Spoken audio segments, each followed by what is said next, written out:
দেওয়ার ক্ষমতা নাই, সবার দণ্ড হবে, মৃত্যুদণ্ড হবে। কারণ এই সংবিধান এমন ভাবে করে গেছে আপনি কোনোভাবে হাত দিতে পারবেন না, সংশোধনও করতে পারবেন না। সংশোধন করতে 2/3 মেজরিটি, তা কিভাবে? সব বলা আছে। এইবার আসেন 123 ধারায় নির্বাচনের কথা বলা আছে। আমার মনে হয় এখানে অনেক বিজ্ঞ সাংবাদিক আছেন, আপনারা সবাই জানেন যে এই বইটার ভিতরে বলা আছে সংসদ ভেঙে যাওয়ার পর 90 দিনের মধ্যে নির্বাচন। আশা করি সবাই জানেন। সংসদ ভেঙে গেল 8ই আগস্ট 2024, তাহলে সেই মোতাবেক নির্বাচন হওয়ার কথা 7ই নভেম্বর 2024। এরপরে নির্বাচন কমিশন নির্বাচনের ডেট ফেব্রুয়ারি 2026 দিল। কোন আইনে? এবং এই সংবিধানে বলা আছে প্রধানমন্ত্রী ক্ষমতায় থেকে তারপরে নির্বাচন করবেন, এই আইনটায় বলা আছে। কিন্তু ইউনূস সাহেব তো চিঠি দিচ্ছেন নির্বাচন কমিশনে, তুমি নির্বাচন করো। ইউনূস সাহেব কে? অন্তর্বর্তীকালীন সরকার। অন্তর্বর্তীকালীন সরকার বলতে এখানে কিছু বলা নাই। আমি চ্যালেঞ্জ করলাম, সবাই দেখতে পারেন। যেই সরকার কথাই বইতে বলা নাই, সে এই বইটা চালাবে কিভাবে? Very simple. তা আজকে যারা নির্বাচনের প্রক্রিয়া যাচ্ছেন, ইনশাআল্লাহ তাআলা তাদের সবার জন্য সর্বোচ্চ শাস্তি হতেও পারে যদি কখনো গণেশ উল্টায় যায়, যদি কখনো আওয়ামী লীগ আসে। এবং আপনারা আওয়ামী লীগকে দেখছেন যে আওয়ামী লীগ কি করে। আজকে আওয়ামী লীগের জন্য সবাই বলতেছে, দায়িত্বশীল সাংবাদিক বহু আছে, তারাও বলে আন্তর্জাতিক মানের বিচার হইতে হবে। তারা কিন্তু জামাতের বিচার যখন হয়েছিল নীরব ছিল, আন্তর্জাতিক মানের বিচারের কথা বলে নাই। আন্তর্জাতিক মানের বিচার বলতে কিছু নাই, শতভাগ শুদ্ধ বিচার পৃথিবীর কোথাও হয় না।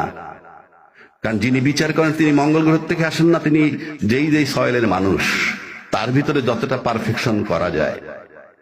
আন্তর্জাতিক মানের বিচার চাওয়ার মানে হচ্ছে আমরা এই বিচারটা চাই না। Very simple. আপনারা সবাই জানেন যে কিভাবে যুদ্ধ অপরাধীদের শাস্তি দিছিল, মৃত্যুদণ্ড দিছিল। শাহবাগ মোড়ে চিৎকার করার পরে আইনটাকে সংশোধন করে, ওই দিন সংশোধন করে পিছে ফেক দিছে। সেই নজিরও বাংলাদেশে আছে। তো সেই ফ্যাসিজমের সমস্ত সিস্টেম ওই বইটা রয়ে গেছে। আর এই যে নির্বাচনটা দিতেছেন নির্বাচন কমিশন, সে বেআইনি ভাবে দিচ্ছেন। তাকে নির্বাচন দিতে হবে অন্তর্বর্তীকালীন সরকারের অধীনে, অন্তর্বর্তী সংবিধান মোতাবেক নির্বাচন দিচ্ছেন উনি। কারণ ইউনূস সাহেব অন্তর্বর্তীকালীন সরকার। কেউ কেউ প্রশ্ন করেন তাহলে এই সংবিধানটা কোথায়? এই সংবিধানটা অলিখিত। ইউনূস সাহেব যা করতেছেন এইটাই সংবিধান।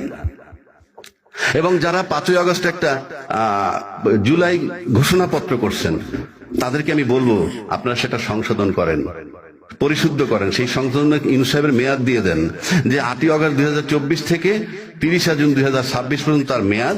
এর ভিতরে উনি নতুন নির্বাচন কমিশন গঠন করবেন এবং নির্বাচন দিয়ে যাবেন। তাইলে বৈধতা পাবেন। আপনি লেখা রাখতে পারেন, কেউ বৈধতা পাবেন না। আপনি সংসদ পর্যন্ত যাওয়ার প্রক্রিয়া কি? আর এই সংস্কার নিয়ে যে কথা বলা হচ্ছে, বুলশিট, কিছুই হবে না। কেন হবে না? এটা অনুমোদন হবে কবে? আগামী সংসদ হওয়ার পর 2 বছরের মধ্যে।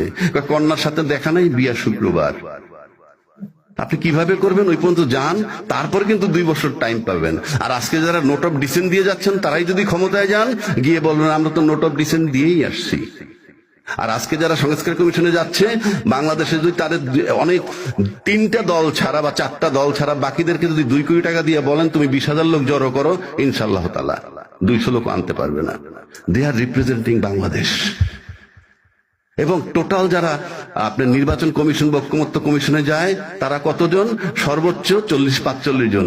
এরা মোট জনসংখ্যার আওয়ামী লীগও নাই, মোট জনসংখ্যার হার্ডলি 40% রিপ্রেজেন্ট করে। তো বাকি 60%-এর প্রতিনিধি কোথায়? You are nobody to change the nation or সংস্কার, এই মাত্র এই কয়জন লোকে। সুতরাং এটা অন্তর্বর্তীকালীন সরকারের অধীনে অন্তর্বর্তীকালীন নির্বাচন কমিশন নির্বাচন করছেন, সেটার বৈধতা জুলাই ঘোষণাপত্রের মাধ্যমে দিবেন। আর একটা কথা বলি, এটা একটা রাষ্ট্র, এটা কোনো সমিতি বা ক্লাব না। আপনারা জানেন এখানে অনেক সাংবাদিকও আছেন, অনেক আইনজীবী আছেন। আমার ডান পাশে একটা পার্টির প্রধান আছেন, একজন আইনজীবী। ওনারা জানেন যে স্কুল কমিটির যদি নিয়মের কোনো ব্যত্যয় ঘটে তাহলে রিট হয়। এরকম বহু সমিতি নিয়েও রিট হয় একটু ব্যত্যয় ঘটলে। আর সেখানে সংবিধান আপনাকে বইলে দিছে যে সংসদ ভেঙে যাওয়ার 90 দিনের মধ্যে নির্বাচন করবেন। সেই মেয়াদ তো শেষই হয়েছে 7ই নভেম্বর মধ্যে। ইন এডিশন যিনি এখন বর্তমান নির্বাচন কমিশন, ওনার নিয়োগই হয়েছে ওই মেয়াদ পার হওয়ার পর 21 নভেম্বর 2024-এ। ওনার পরিণতি কিন্তু নুরুল হুদার মতো হবে ভবিষ্যতে। দেশটা কোনো সমিতি বা ক্লাব নয়, এটা একটা রাষ্ট্র, এটা তামাশা নয়। আজকে যারা বিজ্ঞান, আমি মেহেরবানি করব এই কথাগুলো আপনি উঠাইয়ে দিয়েন, অন্তত পত্রিকায় উঠান। এটা রাষ্ট্র, এটা কোনো সমিতি বা ক্লাব নয়।